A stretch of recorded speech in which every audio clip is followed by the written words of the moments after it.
चांगला पाहिजे। होय, देश मात्र आम्हाला महासत्ता पाहिजे। तक्रार कधी करणार नाही, कारवाई मात्र लगेच पाहिजे।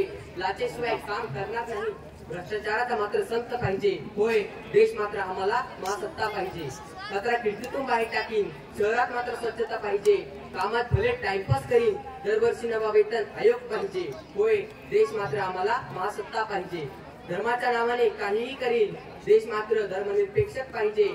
मतदान करताना जात पाहिजे म्हणेल, जातीयता बंद झाली पाहिजे। होय, देश मात्र आम्हाला महासत्ता पाहिजे।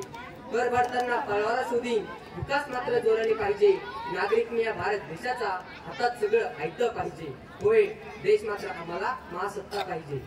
महासत्ता होणे प्रत्येक देशाचे स्वप्न असतं आणि असं स्वप्न आपल्या देशातील दोन महान शास्त्रज्ञांनी बघितलं, डॉक्टर APJ अब्दुल कलाम आणि YS राजन।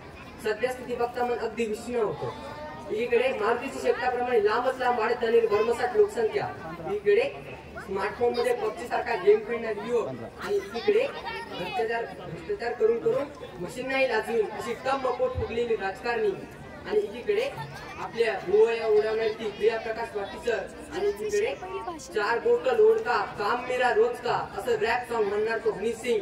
का याच्याकडे बघून म्हणावं की गाराकडून पाकरावर तशी कर्जबाजारीमुळे आत्महत्या करून मारणाऱ्या माझ्या शेतकरी राजाकडे बघून म्हणावं की माझ्या भारताची वाटचाल महासत्तेकडे होत आहे।